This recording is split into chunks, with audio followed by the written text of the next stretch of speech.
আজি মৰ্ণিঙতে কোৰিয়াৰ ফুটবলাৰ চন হিউংমনে মোলৈ ফোন কৰি ক'লে যে তেওঁ বোলে আজি আমাৰ ঘৰলৈ আহিব।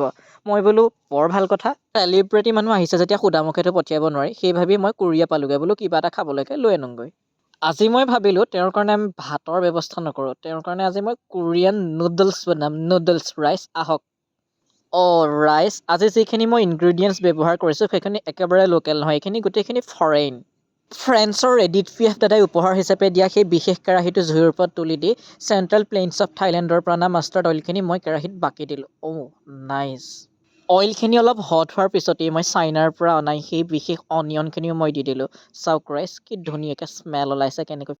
গাইছ, আজি মই ব্যৱহাৰ কৰিছোঁ কোৰিয়াৰ পৰা অনা সেই বিশেষ মছলাটো ব্যৱহাৰ কৰাৰ পিছত অনিয়নৰ কালাৰ ডিফাৰেণ্ট টাইপ হৈ গৈছে ৰাইচ। উস্কে বাদ যোৱা বছৰ বেলুচিস্তানৰ পৰা অনা সেই বিশেষ হেতাখনেৰে মই লৰাই দিছোঁ অনিয়নখিনি।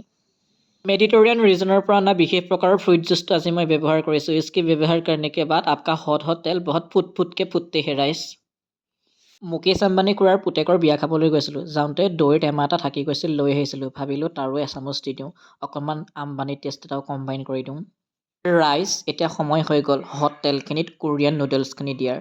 গাইছ, আজ মেৰে ঘৰ আনে বালা হে কোৰিয়া সে মেৰা সৰু কালৰে নলে গলে লগা বন্ধু।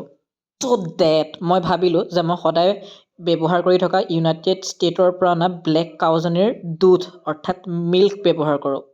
নাইচ। ইয়াৰ পিছত উবল উবলকে সিজনে কে লিয়ে মেনে 3 লিটাৰ পানী ডাল দিয়া হে। মোৰ নুডলছখিনি অকণমান কালাৰিং হ'বৰ কাৰণে মই ভিয়েটনামৰ মেকং ডেল্টাৰ পৰা অনা হাৰা মাটাৰ ব্যৱহাৰ কৰিছোঁ। মাই গড গাইছ, ফাইনেলি কোৰিয়ান নুডলছ ৰেডি। মোৰ হাতত যিহেতু একেবাৰে সময় নাছিল, সেইকাৰণে মাত্ৰ 3 আৱাৰ্ছ সময় লৈ পেলাই মই যেনে তেনে বনাই দিলোঁ নুডলছখিনি। হোৱাট এ ভিজি ডে, য়েহ।